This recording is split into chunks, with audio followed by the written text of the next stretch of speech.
Wacana sistem pemilihan umum proporsional tertutup menghangat jelang pemilu 2024. Sebagian besar fraksi di DPR RI pun menolak wacana sistem pemilu coblos partai.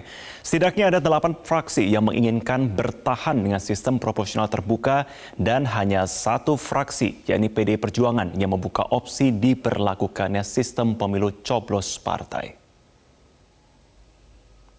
8 partai politik pemilik kursi di DPR saat ini mengajukan diri untuk terlibat dalam sidang uji materi pasal 168 ayat 2 Undang-Undang Pemilu di Mahkamah Konstitusi. Ke-8 partai ini ingin terlibat dalam sidang uji materi sebagai pihak terkait dengan alasan tidak ingin pemilu 2024 dilakukan dengan sistem coblos partai dan mendukung penuh langgengnya sistem pemilu proporsional terbuka. Kita ingat pemirsa, sistem proporsional terbuka memiliki sejumlah kelebihan. Di antaranya mendorong kandidat untuk bersaing dalam gerakan kemenangan. Lalu sistem pemilu ini memunculkan kedekatan antara pemilih dan yang dipilih dan dinilai lebih demokratis.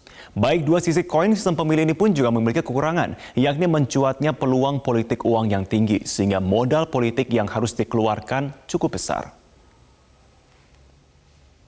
Sementara itu, sistem proporsional tertutup dinilai memiliki kelebihan untuk menentukan urutan nomor partai sehingga berpotensi meminimalkan praktik politik uang. Namun sebaliknya, sistem pemilu coblos partai ini akan mendegradasi peran masyarakat untuk memilih kader, menjauhkan hubungan antara pemilih dan wakil rakyat pasca pemilu, kemudian memunculkan dominasi partai dalam mengatur anggota legislatif yang semakin menguatkan cengkeraman parpol, dan yang paling disayangkan adalah potensi rusaknya pendidikan politik di tengah masyarakat. Tidak heran jika warga dan akademisi menyebut bahwa sistem proporsional terbuka atau sistem coblos nama kandidat akan memberi kedaulatan kepada publik yang sejalan dengan undang-undang.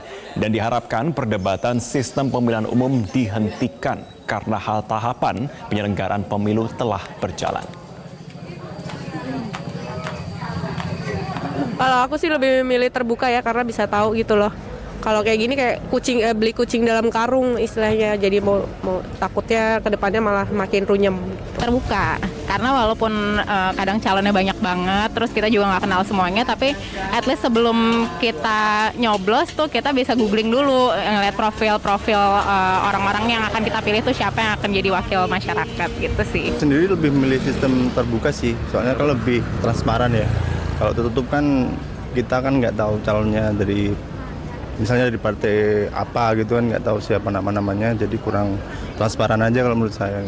Lebih senangnya terbuka ya, karena kalau misalkan terbuka kita kan lebih tahu siapa yang bakalan menjadi anggota dewan tersebut, karena ada nama-namanya. Kalau tertutup kan itu pilihan parpolnya sendiri.